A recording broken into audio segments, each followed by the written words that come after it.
matagutlo, matagadlaw. Adunay mga panghitabo dito sa kauluhan. Panghitabo sa gawa sa atong nasod ug adunay mga panghitabo dinhi sa atong dapit. Mga panghitabo nga mao'y makapaikag sa katawhan nga mabinantayon sa lakat ug dagan sa panahon karon. Itanyag ning istasyon DXSR ang 7 o'clock Breakfast News.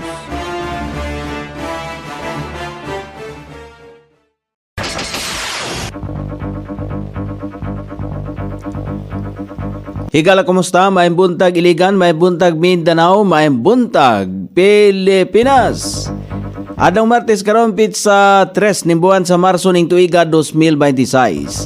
Sangan sa ato station manager Pastor Ruben Sulapas kini ang inyong ka-isar Kabisaya Nonebi ang matod sa hanay sa balita sa alas 7.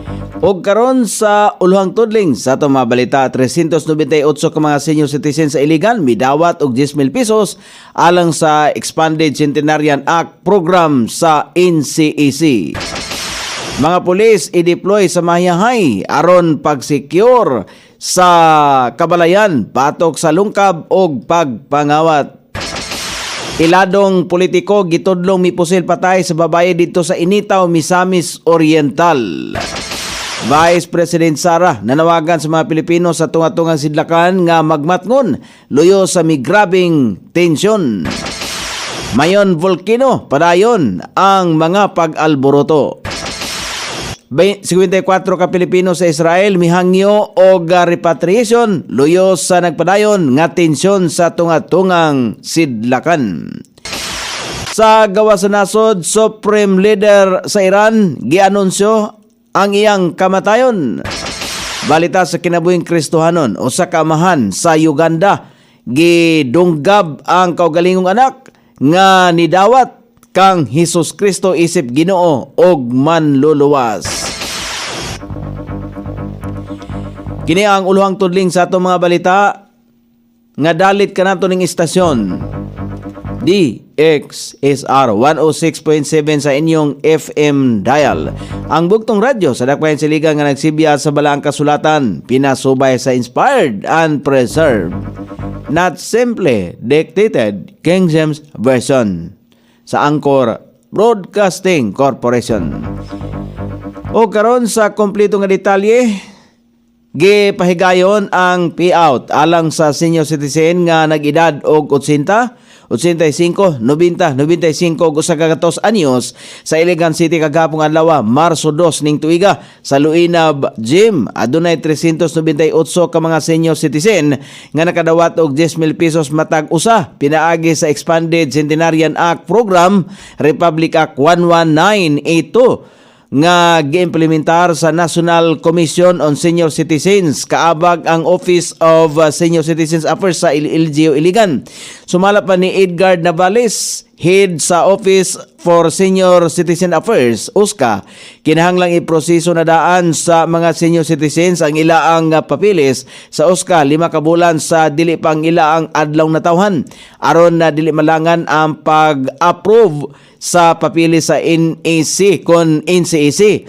Dugang paninabales nga kinahanglan usab nga magkuha og national ID ang mga senior citizens isip pruweba sa ilang identity aron mas mapasayon pa og mapaspasan ang pag-claim sa benepisyo. Ang Expanded Centenarian Act program gisugdan sa miaging tuig ug anaa na karon sa 5th wave sa payout. May koordinar ang Emergency Operation Center sa Iligan City Police Station 4 alang sa paghatag og seguridad sa mga evacuees, mga home base nga internally displaced persons og ilaang mga kabalayan og kabtangan sa Barangay Bayahay. Kini human mi paabot si punong Barangay Joel Labandero sa mga insidente sa lungkab og pagpangawat sa lugar. Sumala pa ni Labandero nga adunay mga mipahimulos sa kangit-ngit sa dapit. Lakip sa tutukan ang bagong evacuation camp kagahapong adlaw gilauman nga mabutangan ang barangay og mga pulis. Mutabang og validate o magpamatuod ang mga opisyal sa barangay o kaha mga silingan kung kinsa kato mga totally og partially damaged ang mga balay tungod sa baha. Sumala pa ni Evelyn Madrio, ang City Social Welfare and Development Head, ang validation pagkahimuon sa Barangay Affairs Office, Gender and Development Office, Iligan City People's Council o daycare teachers. Kini aron masiguro nga ang mga tinuod nga apektado ang makabenepisyo sa emergency cash transfer ACT. Padayong house to house pagsusi sa mga IDPs isip pag re-evaluate kon revalidate sa ilahang mga datos. Nagpahigayon usab og meeting sa mga opisyalis sa mga apektadong barangay aron nga mapaabot ngadto sa komunidad ang mga kriteria o basehanan og kalinan sa severely affected o slightly affected nga mga Pinoy-anan. Dugang pa ni Madrio nga base sa guidelines sa DSWD, prioridad ang mga totally o partially damaged nga tag-iyas panimalay. Giawhag usab ni Madrio ang mga lumulupyo sa mga apektadong barangay nga mo koordinar sa validators alang sa dali og hapsay nga pag-validate. Gihulat na lang sa Police Regional Office 10 ang paglugwa sa arrest warrant batok sa suspek sa pagpusil patay sa 31 anyos nga babaye nga miangol sa kaubang minor de edad nga nakapaukay sa katawhan sa Barangay Tubigan, Initaw, Misamis Oriental sa miaging Pebrero 16. Sumala pa ni PRO10 na Regional Director Brigadier General Christopher Abrahano nga subay sa pagsaysay sa minor de edad, nagsulti niini nga nakaila nila ang suspek o kini iladong politiko. Apan gipugnan ni Abrahano nga hinganlan ang maong suspek hangtod dili pa mulugwa ang mando sa korte nga dakpon kini og mataral sa hukmanan. Siya miingon nga politiko apan wala nagagikan sa Northern Mindanao ang suspek nga mihimo sa krimen. Dugang pa sa general nga personal nga motibo sa paghimo sa krimen subay sa mga pasiunang resulta sa investigasyon.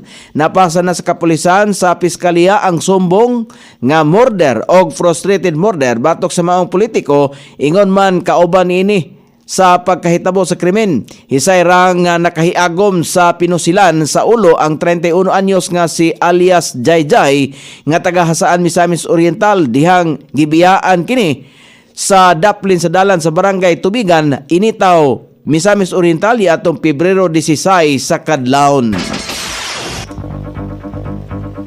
Sa kauluhan, nanawagan si Vice President Sara Duterte sa mga Pilipinong ana sa tunga-tungang sidlakan nga magmatngon o magpahigayon o kinahanglang lakang alang sa ilang kaluwasan human sa migrabing tensyon nga giyera sa rehiyon.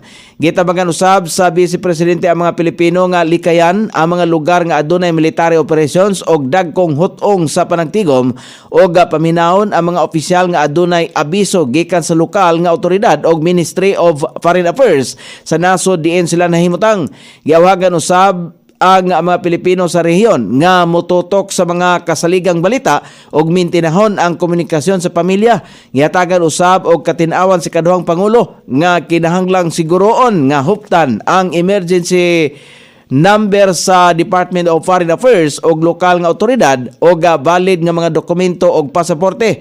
Kung mas musamot pa ang tensyon, kinahanglang andam na nga usbon ang mga plano o muduol sa Embahada sa Pilipinas alang sa giya sa luwas nga repatriation o pagpauli sa nasod. Giklaro sa Vice Presidente nga nining panahon na walay kasiguruan, kaluwasan ang angay unahon. Ubanan sa pagampo alang sa kalinaw o seguridad sa tunga-tungang sidlakan. Padayon ang aktibidad sa Bulkang Mayon kung asa nataho ang effusive eruption sa ika-55 kaadlaw niadtong Domingo, Marso 1 nga adunay kaubang lava effusions o strombolian activity. Sumala pa sa Philippine Institute of Volcanology and Seismology. Sigon pa sa mga state volcanologists ang padayon nga pagbuto sa mayon volcano ang nagdala og incandescent lava flows, pyroclastic destiny currents o ozone o mga rocks fall nagpabiling ana sa alert level 3 usab ang mayon volcano busa hugot nga gidili ang pagpasulod sa 6 kilometer parameter kon permanent danger zone. Sa usa ka bulag nga update gisulti sa Phobox nga adunay lava effusion og flow nga nataho sa basod 3.8 kilometers, bunga nga dunay 2.6 kilometer og miisi 1.3 kilometer.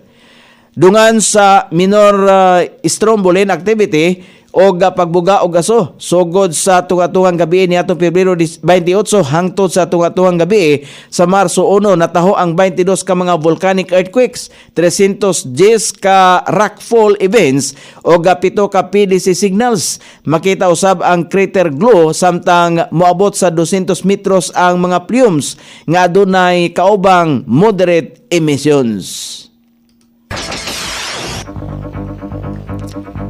Moabot sa 54 ka mga Pilipino sa Israel ang mihangyo og repatriation luyo sa nagpadayon nga gubat sa tunga-tungang sidlakan. Sumala pa kang Philippine Ambassador to Israel Eileen Menjola, adunay 32 ka turista og 22 ka overseas Filipino workers ang nagpahayag og kagustuhang makapauli sa Pilipinas. Nakita usab ang hagit karon, sumala pa sa ambassador kung unsaon sila nga mapasakay tungod kay walay flights pagawas og pasulod sa Israel. Ingon man sirado ang ubang land crossing sa naasong dapit. Apan plano, sumala pa niyang unahon ang mga turista nga na-stranded tungod kay wala sila'y panimalay dito. Busa nakigalayo na ang embahada sa Ministry of Tourism sa Israel aron makapauli ang naasoy mga turista. Kini usab ang nakitang hagit sa pagpauli sa Pilipinas sa patayng lawas sa Pinay caregiver sa Israel nga si Marian Villas Cayes de Vera. Sa pagkakaroon, sumala pa kang Ambassador Minjola, imposible nga mapapauli gilayon ang patayng lawas sa Pinay. Hinuon, nakigsabot na sumala pa niya sa ilahang team members kung unsaon kini nga mapapauli sa nasod kauban ang bana sa Pinay caregiver nga anaa gihapon sa Israel. Ag igsuon niini nga naa sa Qatar. Base sa datos sa Department of Foreign Affairs, adunay 2.5 milyon ka mga Pilipino ang ana sa tunga-tungang sidlakan. Kadaghanan ang ana sa United Arab Emirates, Saudi Arabia ug Qatar, samtang adunay 800 ka mga Pinoy sa nasod sa Iran. Gipamahayag sa state-sponsored media sa nasod sa Iran nga namatay ang supreme leader nini nga si Ali Khamenei.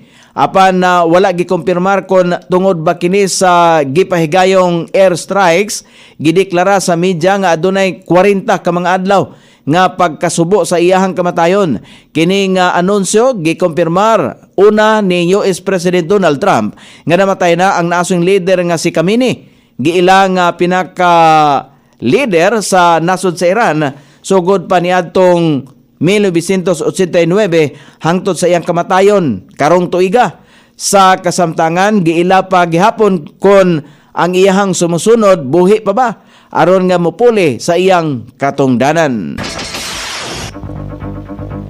Sa balita sa kinabuhing Kristohanon, usa ka lalaking Muslim sa nasod sa Uganda ang giaresto human nga midunggab ang iyang kaugalingong anak nga nakabig sa pagkakristohanon. Sumala pa sa daughter-in-law nini nga ang naasoyng amahan nag-request pa og sa anak o magdala og taas nga kutsilyo ngadto kaniya nga kini ang gigamit usab sa suspect aron nga midunggab sa biktima. Dugang pa sa daughter-in-law nga paspas nga nisibat ang naasoyng suspect og gituhang adunay naka-monitor kung nagka-motor nga nitabang kaniya. Nataho usab nga ang naasong lalaki naghimo og papanghulga ngadto sa iyang anak og sa iyang pamilya human kini nga mahibaluan nga sila nakabig sa pagkakristohanon. O karon sa kaimtang sa pagbalambalan sa dagat sa panahon, ang northeast monsoon panay makapektar sa dakong bahin sa Luzon, easterly sa makapektar sa ubang bahin sa nasod nga Pilipinon. Ang Batanes, Babuyan Island, Metro Manila ug ang ubang bahin sa nasod ang makatagamtam paghihapon o madag-umon nga kalangitan inubanan sa patak-patak nga mga pagulan epekto sa northeast monsoon. Walay bagyo, walay low pressure area. Sukod sa temperatura dinhi sa dakbayan sa Iligan, ang kabugnaon ana sa 23 ug ang kainiton mosangko sa 31 degrees sentigrado. Ang adlaw misila kaniya sa alas 6:12 ug musahop unya sa alas 6:04 sa sayong takna sa kagabion. Inyong nabati ang kinatibuk ang hanay sa balita sa alas 7 nga dalit kanato ning istasyon. DXSR 106.7 sa inyong FM dial. Ang bugtong radyo sa dakbayan siligan nga nagsibya sa balaang kasulatan, pinasubay sa inspired and preserved. Not simply dictated, King James Version sa Anchor Broadcasting Corporation. Sangan sa tigsuhat sa atong balitang international ug sa kinabuhing Kristohanon, Pitjan sa balitang lokal, Coney Island. Sa ato station manager, Pastor Ruben Solapas. Kini ang inyong KSR Kabisaya Nonay B. Magpasalamat ug maingon. Mayong buntag, Iligan.